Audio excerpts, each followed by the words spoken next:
আসসালামু আলাইকুম, সবাইকে শুভেচ্ছা জানাচ্ছি। মাসুম মাহবুব।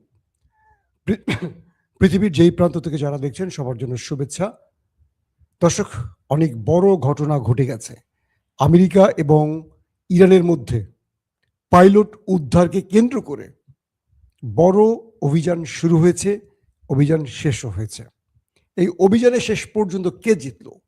খোদ ইরানের ভেতরে মার্কিনীরা এসে অভিযান চালিয়ে পাইলট নিয়ে গেছে। এই গল্পে কি তাহলে হিরো হয়ে গেল আমেরিকা, পরাজিত ইরান? নাকি নেপথ্যে আরো অনেক ঘটনা আছে? নাকি শেষ বিজয়টি ইরান পেল? এছাড়া আরো অনেকগুলো খবর জানাবো আপনাদের। জি, আপনারা যেখান থেকে কমেন্ট করছেন আমি দেখতে পাচ্ছি। ইনশাআল্লাহ আপনাদের প্রত্যেকের জন্য শুভ কামনা, প্রিয় ভাইরা। তারেক আজিজ, তিনি কক্সবাজার থেকে, সৌদি আরব থেকে ফয়সাল। জি দর্শক, প্রথম যে ঘটনা দিয়ে শুরু করতে চাই, মার্কিন যুক্তরাষ্ট্র তার মিত্রদেরকে বলেছিল হরমুজ প্রণালী দিয়ে তোমরা তেলের ট্যাঙ্কার নিয়ে চলাফেরা শুরু করে দাও, আমরা নিরাপত্তা দেব। এরপর মার্কিন কিছু মিত্রদের তেলের ট্যাঙ্কার হরমুজ দিয়ে বের হওয়ার চেষ্টা করে, কিন্তু ইরানের অনুমতি নেয়নি, আমেরিকার অনুমতি নিয়েছিল। এরপর তারা এতদিন ধরে, অর্থাৎ অনেক দিন ধরে তারা সাগরে বসেছিল সেই তেলের ট্যাঙ্কার নিয়ে, যা নাবিকরা। তো ট্রাম্পের অনুমতি পেয়ে বা সাহস পেয়ে তারা সাহস করে হরমুজ দিয়ে বের হওয়ার চেষ্টা করে। এরপরই শুরু হয় ইরানের অ্যাটাক। সিরিজ বেশ কটা তেলের ট্যাঙ্কারকে উড়িয়ে দেয় ইরান। পুরো সাগরে দেখা যায় আগুন জ্বলতে। সেই জাহাজ কর্তৃপক্ষগুলো তার দেশকে বলছে যে আমাদেরকে বিপদে ফেললেন কেন? আপনারা আমাদের বললেন যে ট্রাম্প অনুমতি দিয়েছে তাই আমরা হরমুজ দিয়ে বের হতে গেছি, আর দেখেন সবগুলো সিরিজ যতগুলো জাহাজ হরমুজের কাছে এসছে সবগুলোতে ইরান ড্রোন এবং মিসাইল দিয়ে অ্যাটাক করেছে। এক ভয়াবহ দৃশ্যের অবতরণ হয়েছে সেই সাগরে। তার মানে ট্রাম্প তার মিত্রদেরকে এগিয়ে আসতে বলে তাদেরকে প্রোটেকশন দিতে পারেনি, আর ইরান এই সুযোগটিতে ট্রাম্পের মিত্রদেরকে সাগরেই কবর দিয়ে দিয়েছে। এবং প্রত্যেকটি অ্যাটাক ছিল, কি বলবো, স্মরণীয়কালের সবচেয়ে ভয়াবহ অ্যাটাক। এক একটা ট্যাঙ্কারে টনে টনে তেল ছিল, সেগুলো আগুন ধরে সাগরেই পুড়ে শেষ। অর্থাৎ মার্কিন যুক্তরাষ্ট্রের মিত্রদের বিশাল ক্ষতির মুখে ফেলে দিলেন ডোনাল্ড ট্রাম্প। 2 নম্বর গুরুত্বপূর্ণ খবর, ইরান কেবল আমেরিকানদের সাথে অভিযানই করছে না, তারা কালকে নেতাকাকুর বাড়িতে ব্যাপক অ্যাটাক করেছে। তাদের অনেকগুলো গুরুত্বপূর্ণ স্থাপনাকে উড়িয়ে দিয়েছে, তাদের বাণিজ্যিক নগরী হাইফাকে বেশ নাচিয়ে ছেড়েছে। বলা হচ্ছে তাদের তেল, বিদ্যুৎ এরকম গুরুত্বপূর্ণ কেন্দ্রগুলোকে, প্ল্যানগুলোকে কেন্দ্র করে অ্যাটাক করেছে ইরান, এবং সফল অ্যাটাক করেছে। ওই দেশটি থেকে যে ভিডিও রিলিজ করা হয়েছে সেখানে দেখা গেছে ইরানের মিসাইলগুলো একদম টার্গেটে গিয়ে হিট করছে এবং সেখানে ব্লাস্ট হয়ে ব্যাপক আগুনের কুণ্ডলি একদম আকাশ বরাবর ছড়িয়ে পড়েছে। এত ম্যাসিভ আকারে ইরান সেই দেশটির ভিতরে অ্যাটাক করেছে।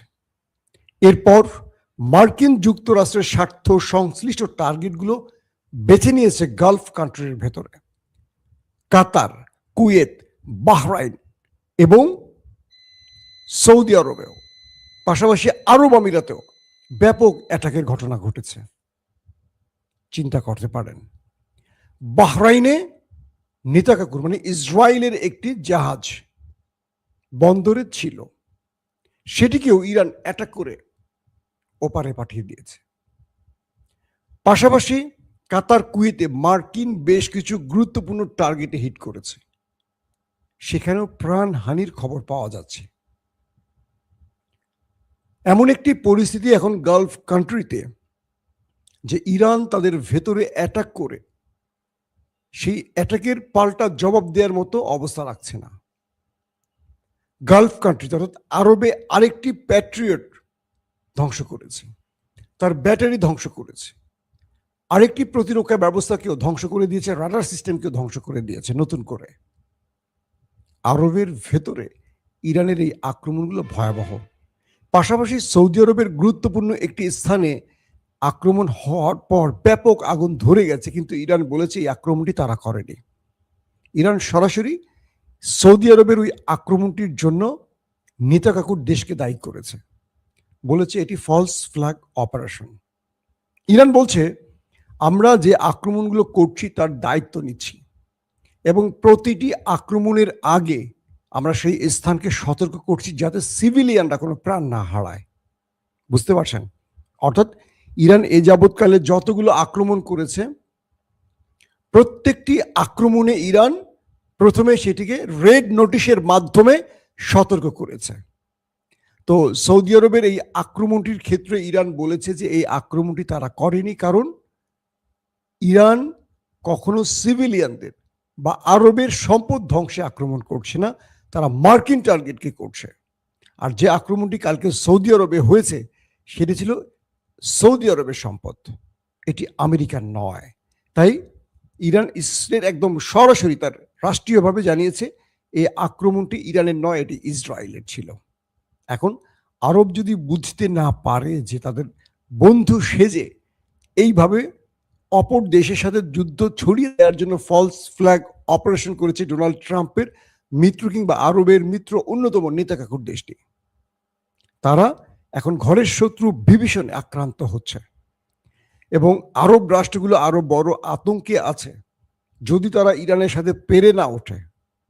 মানে আমেরিকা এবং ইসরায়েল তারা ধারণা করছে আরবের মধ্যে আরো বড় ফলস ফ্ল্যাগ অপারেশন করতে পারে ওই দেশ দুটো। দর্শক, 3 নম্বর সবচেয়ে গুরুত্বপূর্ণ খবরে আসছে, সেটি হলো মার্কিন যুক্তরাষ্ট্রের প্রায় 6টি বিমান হেলিকপ্টার একসাথে ধ্বংস করেছিল কে? ইরান। সেই সময় একজন পাইলট পাহাড়ি গভীর অরণ্যের মধ্যে হারিয়ে যায়, একজনকে তারা উদ্ধার করতে পারে। ইরান সেই পাইলটের জন্য পুরস্কার ঘোষণা করে। এরপর কোনো না কোনোভাবে আমেরিকার কাছে তথ্য পৌঁছে যায়, ধরেন ইরানের ভেতরে বিশ্বাসঘাতকদের মাধ্যমেই হয়তোবা, যে সে পাইলট ইরান উদ্ধার করতে পারেনি। আমেরিকা সেখানে C-130 এবং ড্রোন বা আরো কয়েকটি যুদ্ধ বিমান নিয়ে প্লাস ব্ল্যাক হক হেলিকপ্টার নিয়ে অভিযানে আসে। একটা বড় বহর নিয়ে ইরানের ভেতরে সেই পাহাড়ি অঞ্চলে, দুর্গম অঞ্চলে আমেরিকা অভিযান শুরু করে। এরপর তারা ইরানকে বোকা বানাবার জন্য বিভিন্ন টাইপের অ্যাটাক করে ভিন্ন ভিন্ন প্রেক্ষাপটে, অর্থাৎ ইরানের নজরকে ভিন্ন দিকে নেবার চেষ্টা করে। কিন্তু ইরান আমেরিকা সেই ফাঁদে পা দেয় না, কারণ ইরান জানে আমেরিকা কি করতে চাচ্ছে। এরপর ইরানের বাহিনী যখন পাইলটকে উদ্ধারে নেমে অভিযান শুরু করে, ইরান তাদের উপর অ্যাটাক শুরু করে এবং দুই পক্ষের মধ্যে লম্বা সময় অ্যাটাক এবং পাল্টা অ্যাটাকের ঘটনা ঘটতে থাকে।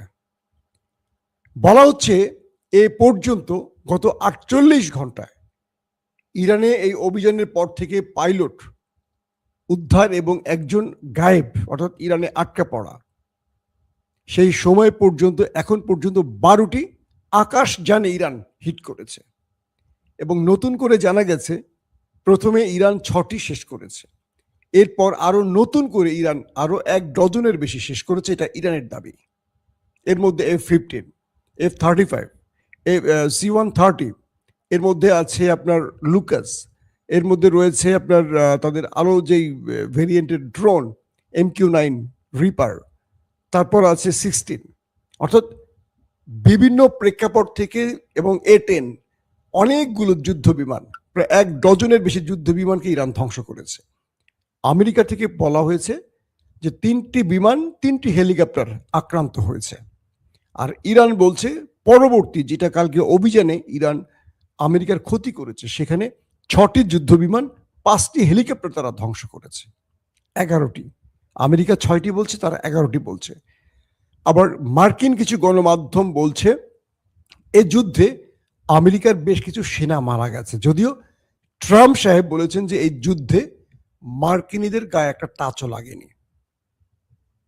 পাশাপাশি মার্কিন আরো কিছু গণমাধ্যম বলছে ইরানের ভেতর থেকে যে পাইলটকে উদ্ধার করা হয়েছে তিনি বেঁচে আছেন কি মরে গেছেন বোঝা যাচ্ছে না। আর যদি বেঁচে থাকেন তিনি গুরুতর অসুস্থ বা আহত, অর্থাৎ সবকিছু মিলে তিনি বেঁচে যাবেন এই আশঙ্কাটা খুব কম। আর বেঁচে গেলেও তিনি আর কখনো ফ্লাই করতে পারবেন না, অর্থাৎ তিনি পঙ্গু, স্থায়ী বা বিশেষ। আর ইরানের পক্ষ থেকে সেই পাইলটের বিষয়ে কিছু কৌশল অবলম্বন করা হয়েছে। আমেরিকা দাবি করছে তারা পাইলটকে উদ্ধার করেছে। এখানে কিছু প্রশ্ন তৈরি হয়, ওই স্থানটিতে দুই পক্ষের এত ব্যাপক গোলাগুলি, অ্যাটাক পাল্টা অ্যাটাকের ঘটনা ঘটেছে, ওই পাইলট ওখানে বেঁচে যাওয়ার কথা নয়। কিন্তু আমেরিকা রহস্যজনক কারণে বলছে যে তিনি বেঁচে আছেন। নাম্বার ওয়ান, ইরান তাকে উদ্ধার করেছে, তার কাছে আটক, এই বিষয়টি বলেনি। দুটো বিষয় বলা হচ্ছে যে যদি আমেরিকা মিথ্যা বলে থাকে আর সেই পাইলট যদি ইরানের কাছে এখনো আটকই থাকে, ইরান কেন সেটা বলছে না বা বলবে না? এখানেও কিছু তথ্য আসছে এরকম যে ইরান যদি সেই পাইলটকে তারা আটক করেছে এই বক্তব্যটি আন্তর্জাতিক গণমাধ্যমে স্বীকার করে, তাহলে তাকে আন্তর্জাতিক আইনের আওতায় চলে যেতে হবে, নিয়মের আওতায় চলে যেতে হবে। এখানেও অনেকগুলো সিস্টেম তৈরি হবে নতুন করে। পাশাপাশি আরেকটি পক্ষ বলছে যে ইরান এখানে একটি কৌশল অবলম্বন করছে। হতে পারে ইরান এই পাইলটকে আটক করেছে, কিন্তু স্বীকার করছে না। কেন স্বীকার করছে না? ইরান চায় আমেরিকা এখানে অভিযানে আসুক, যাতে করে ইরান আমেরিকার কমান্ডো বাহিনীকে কাছ থেকে শেষ করতে পারে, এবং সেটি ইরান কালকে করেছে। অর্থাৎ পাইলটকে উদ্ধারে যখন তারা এসছে তাদের উপর ইরান অ্যাটাক করেছে, এবং এতে ইরানের অনেকে প্রাণ হারিয়েছে এমন খবর পাওয়া গেছে, এবং কিছু গণমাধ্যম স্বীকার করেছে মার্কিন যুক্তরাষ্ট্রের কর্নেল সহ আরো বেশ কজন গুরুত্বপূর্ণ সেনা অফিসার গুরুতর আহত হয়েছে।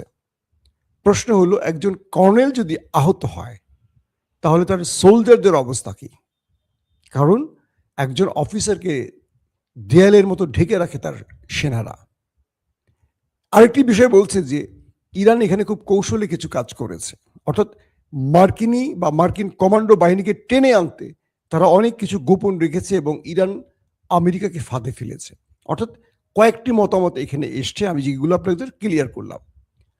প্রশ্ন হতে পারে, যদি আমেরিকা সত্যিকার অর্থে এই পাইলটকে ইরানের ভেতর থেকে নিয়ে যেতে পারে, তাহলে ইরানের সামনে চ্যালেঞ্জ বেড়ে যাবে। ইরানকে কৌশল পরিবর্তন করতে হবে, কারণ আমেরিকা যদি কমান্ডো বাহিনী নামিয়ে কয়েকটি বিমান, হেলিকপ্টার, ড্রোন পাঠিয়ে একজন পাইলটকে ইরানের ভূখণ্ড থেকে তুলে নিতে পারে, তাহলে খার্ক আইল্যান্ড ইরানের জন্য অনেক কঠিন হয়ে যাবে।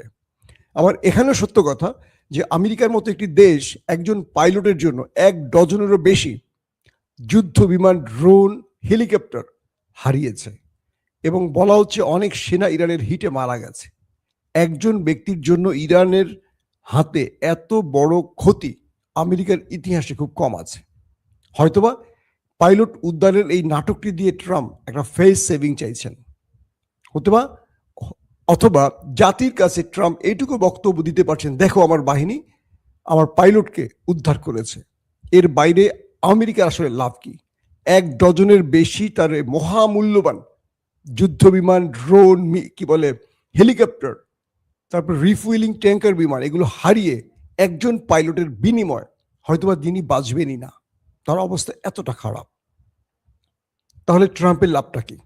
শুধু রাজনীতির জন্য যে আমরা উদ্ধার করেছি এইটুকু, উদ্ধারের পর যদি জানা যায় তিনি বেঁচে নেই, অথবা আমেরিকা যে পরিমাণ হিট করেছে ইরানকে, সেই টার্গেটগুলোকে বেচ করে, বা ইরান যে পরিমাণ আমেরিকাকে হিট করেছে, এরপর সেখানে পাইলট বেঁচে যাওয়ার সুযোগ থাকে কি করে?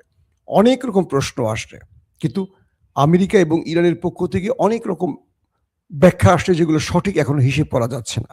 আবার এখানে ইরান খুব কৌশল অবলম্বন করছে, অনেক কিছু তারা সাফল্য নিজের পক্ষে নিল, এখানে তারা বলছে না, কিন্তু ইরান বলছে যে আমরা বিজয়ী, কারণ যারা আমাদের এখানে অপারেশনে আসছে অনেককে আমরা ওপারে পাঠিয়েছি। তাদের প্রচুর এয়ার, মানে কি বলে, আকাশযান, যুদ্ধ বিমান, হেলিকপ্টার, ড্রোন আমরা ধ্বংস করেছি।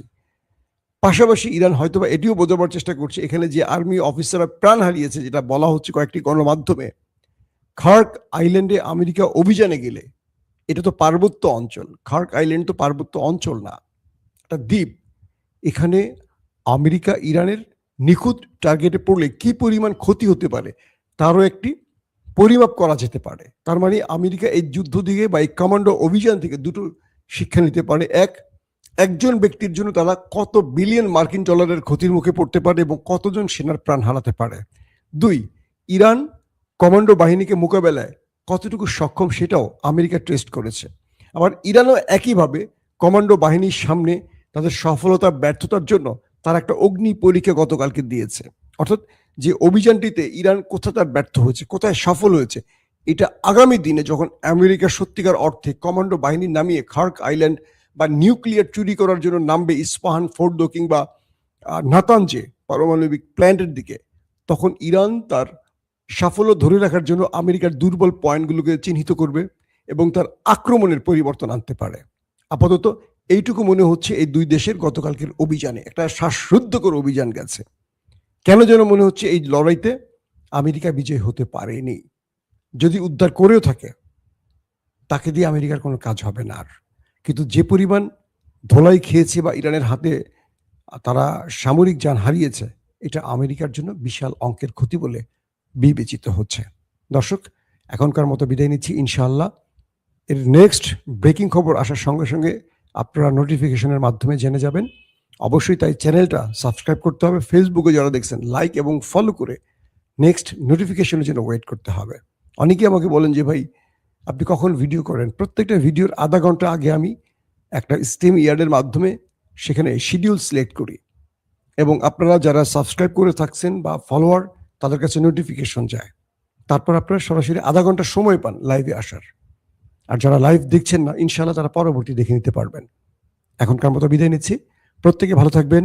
আল্লাহ হাফিজ। ওপেন দাইস মানে সত্যকে সত্য বলা, মিথ্যেকে মিথ্যে বলা।